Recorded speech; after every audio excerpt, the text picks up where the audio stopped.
Então, bom dia a todas e todos presentes. É com muita alegria que eu apresento os dois convidados do CEPOP Convida de hoje, o Julián e o Eduardo. E eu sempre acho importante fazer essa aproximação, né, dos programas dos diversos países. Eu acho que é muito importante para a gente entender o que se pesquisa pelo mundo. E os dois falam português, então, apesar de estarem, né, aqui no Canadá, Eduardo é brasileiro e Julián é do México e vive aqui já há mais de 15 anos. Vou apresentar, então, o professor Julián Durazo Herman, é professor titular do Departamento de Ciências Políticas da UQAM, Universidade do Quebec, em Montreal, é doutor em Ciências Políticas pela Universidade McGill e é bacharel em Relações Internacionais pelo Colégio do México. Julián é membro do Conselho de Administração da Associação Canadense de Estudos Latino-Americanos e do Caribe, a qual já presidiu, é membro da Rede de Estudos Latino-Americanos de Montreal. E o domínio de pesquisa é em Política Comparada, disciplina na qual leciona aqui na UQAM.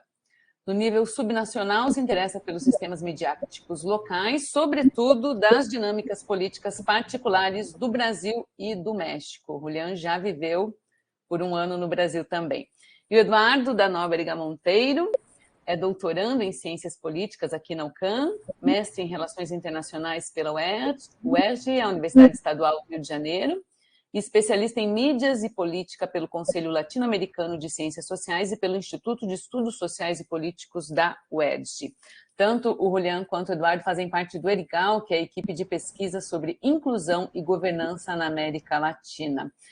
E o tema da pesquisa que os dois vão apresentar agora para a gente é Rio de Janeiro e Veracruz, histórias de memória e resistência na mídia comunitária. Então, com um imenso prazer que eu convido vocês dois a apresentarem a pesquisa. Bom dia e obrigada.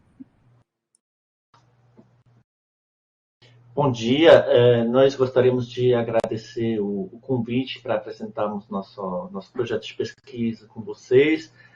É uma apresentação rapidinha que a gente preparou. O intuito é provocar uma sessão interessante de perguntas e respostas. Então, gostaríamos de convidar vocês para fazer todas as perguntas que vocês quiserem. Então, nós estamos trabalhando com uma perspectiva comparativa sobre o papel da mídia na mobilização política de comunidades marginais. A gente vai falar de mídia comunitária e do papel dela como um instrumento de resistência. Então, a gente tem três grandes eixos de reflexão. Então, por que falar de mídia comunitária? O primeiro, a questão de memória e resistências como o centro da reflexão. E uma reflexão sobre comparação subnacional e os métodos de pesquisa que a gente está usando. Então, eu vou começar falando um pouquinho da mídia comunitária e falar um pouquinho dos casos de estudo que a gente escolheu, porque eles são bem interessantes. Os casos são uma rádio comunitária, a mais velha do México, que se chama La Voz Campesina, a Voz Camponesa, que existe desde 1969 e numa pequena municipalidade do norte do estado de Veracruz. Eu vou mostrar o mapa daqui a pouco. Mas o que é importante aqui é o nome da mídia, que é La Voz Campesina. E o nome da mídia que a gente está estudando no Rio de Janeiro é uma mídia do Morro do Alemão, que se chama A Voz da Comunidade. Então, a gente achou muito interessante essa noção das mídias comunitárias se chamarem a si mesmas de voz, porque isso nos fala que são mídias que estão tentando quebrar esse ciclo da marginalidade, que estão tentando penetrar o espaço público, que estão tentando representar, finalmente, uma posição muito pouco vista, né, no debate público, de moradores que ficam nas margens. É interessante mostrar que essas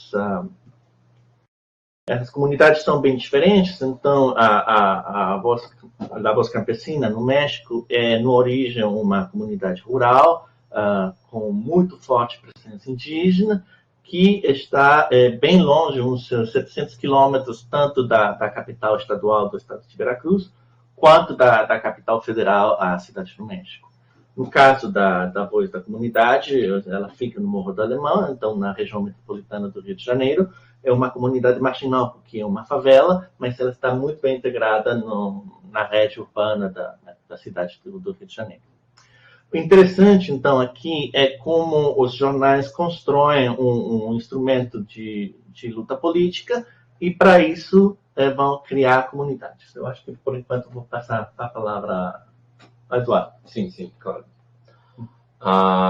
Bom, então, seguindo nessa linha de comunidade, nessa vontade mesmo de se criar uma ligação, uma identificação entre o jornal e a audiência, a gente percebeu que a ligação, especialmente no caso da Voz Campesina, que a gente viu, assim, está uma pesquisa já um pouco mais adiantada do lado do Julián, que havia uma ligação especial na rememorização, na criação de memórias antigas, às vezes ancestrais também, com o momento presente, né? Então, a resistência vem do presente, né? E a partir da memória. No caso da Voz Campesina, a gente também percebeu que tem uma difusão, além da difusão em espanhol, tem também difusão em línguas indígenas. Então, isso também promove uma criação assim, de comunidade, até uma rede de solidariedade também, que a gente percebeu essa rede de solidariedade também no caso da Voz Comunidade, que foi criada no Morro do Alemão, mas que depois virou, como a gente já acabou de mencionar, a questão da voz mesmo, desse grupo que é marginalizado, dos grupos que são marginalizados em diferentes localidades. A gente percebe que, mesmo que no primeiro momento fosse só localizado numa certa região, depois criou-se uma tentativa assim, de ser ou a voz assim, desses grupos que resistem, não só no campo midiático, né, mas especialmente com resistências diárias e materiais, né? Então, a gente percebeu também no caso dessa recuperação da identidade indígena, especialmente no caso da Voz Campesina, mas aqui a gente botou a instrumentalização dessa forma, talvez por falta de melhor palavra. Isso aí a gente não queria necessariamente utilizar de forma pejorativa, a gente estava mais utilizando de maneira um pouco mais neutra aí a questão da instrumentalização, porque ela depende do presente, então ela depende da situação presente para fazer um resgate memorial. E o que a gente percebeu, isso tem uma ligação direta com a questão da comunidade, da mídia comunitária, é que a resistência está mais saliente na criação de identidades, especialmente pelo fato das histórias e as trajetórias das pessoas que produzem os conteúdos, né, das duas vozes, no caso, terem trajetórias comuns e histórias comuns com relação às pessoas que escutam, né? No caso da Voz Campesina é uma rádio, no caso da Voz Comunidade tem uma parte impressa, mas a presença nas redes sociais é mais forte, eu diria, e o site deles também é um site bem estruturado. Então, eu diria que essa parte de memória e resistência, que seria talvez o centro um pouco mais de reflexão teórica, assim, a gente não quer necessariamente entrar muito, tomar muito tempo com isso aqui, então é mais essa ligação entre comunidade, memória e resistência na relação mesmo, né? Entre jornal, seria, entre as formadores de opinião, né? E a audiência. Então, aproveitando que a gente tem um pouquinho de tempo, eu queria contar para vocês um exemplo a partir da Voz Campesina, que a gente está falando de instrumentalização da memória. Então, a Voz Campesina é uma rádio comunitária, ela foi criada em 1969 por um grupo de camponeses, maioritariamente de origem indígena. São 4 grupos indígenas diferentes. E naquela época, o discurso político era muito mais voltado para questões que tinham a ver com acesso à terra, com acesso à água, com questões que são claramente camponesas. Daí a escolha do nome. Só que, a partir de 1994, mais ou menos, com a revolta indígena no Chiapas, a dimensão indígena ganhou muita atração no México. Então, aí é que a Voz Campesina começou a se interessar em questões muito mais identitárias e começar a discussão em línguas indígenas, mas o intuito de base, que era proteger o acesso das comunidades locais aos recursos naturais, aos bosques de pinheiros, às fontes de água, às terras de cultura, tudo isso ficou a mesma coisa, só que foi ressignificado como indígena, porque a partir do século XXI, a dimensão indígena tinha uma atração política muito mais forte do que a originariamente campesina, né? Camponesa, desculpa. Então, a gente, o que acontece? Está faltando algumas coisas aqui. O mapa de Veracruz está faltando, eu peço desculpas, mas o que a gente faz é uma comparação no nível subnacional, o que quer dizer que a gente afasta da reflexão toda essa questão da relação das mídias com o Estado Federal, que tem a jurisdição originária sobre a comunicação. Então, a gente afasta, por exemplo, toda essa discussão sobre as concessões de mídia, as autorizações para emissão na rádio, que são uma questão federal, para concentrarmos numa discussão das relações de poder no nível local, que elas são muito importantes, que elas têm a ver justamente com questões como a ocupação do território, o acesso aos recursos naturais, a construção de comunidades localizadas e identificadas com um espaço físico próprio. Isso, nós pensamos, vai dar uma maior capacidade explicativa para a nossa análise, porque a gente fica longe de debates que são nacionais, desculpa, que onde essas comunidades marginalizadas estão excluídas, e a gente vai se concentrar num debate onde essas comunidades justamente tentam ter voz e ter uma voz para uma coisa específica. No caso da voz camponesa, a defesa do território, do acesso aos recursos naturais. No caso da voz da comunidade do Rio, é uma luta contra o racismo, as demandas de acesso aos serviços públicos, um reconhecimento da posse do espaço, enfim, são todas lutas que criam uma interação entre a comunidade e o Estado, mas não é o Estado federal, mas é o Estado subnacional, o Estado do Rio de Janeiro, no caso do Brasil, o Estado de Veracruz, no caso do México. Isso a gente acha muito interessante porque vai nos afastar do que a gente chama desse viés nacional, que apaga todas essas dinâmicas locais e que ainda está muito presente tanto na ciência política e a gente acha ainda mais nos estudos de comunicação, que não tem antenado tanto para essa dimensão subnacional. Então, a gente estuda essa relação entre Estado e comunidades, mas num nível que está muito mais próximo das comunidades fisicamente do que o Estado Federal. Isso é. Tanto é que tem aí muita ligação da resistência com o tempo presente, né? Aí fica mais fácil a gente perceber a resistência, porque a gente utiliza a lente, assim, se você quiser, a local. Bom, também sumiu aqui uma imagem, mas tudo bem, o importante é o conteúdo que está do lado. Então, assim, dando uma sequência na parte metodológica, a gente falou rapidamente assim, sobre a questão da comparação subnacional, o porquê da comparação subnacional. A gente vai aqui mencionar rapidamente a questão dos métodos que a gente está utilizando. Então, a primeira parte a gente tem dando uma certa preferência pelas entrevistas, especialmente com o fato da gente...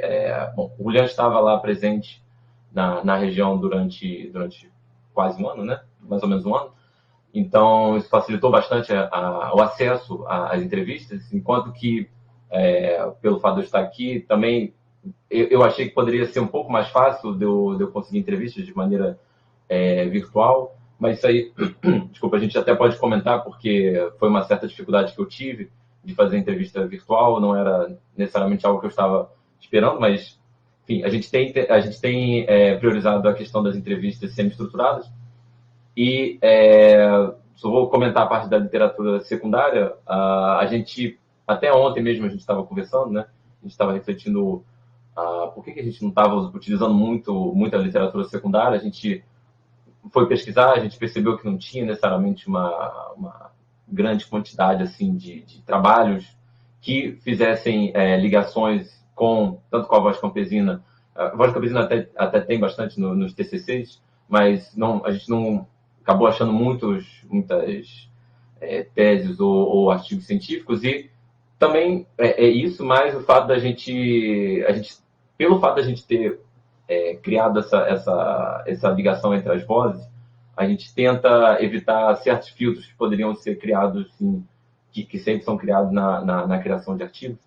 Então, a gente optou por evitar um pouco mais a literatura secundária no nosso trabalho e fazer o foco nas coletas de dados. Então, eu queria explicar um pouquinho com relação à voz camponesa, porque a gente pegou essa decisão.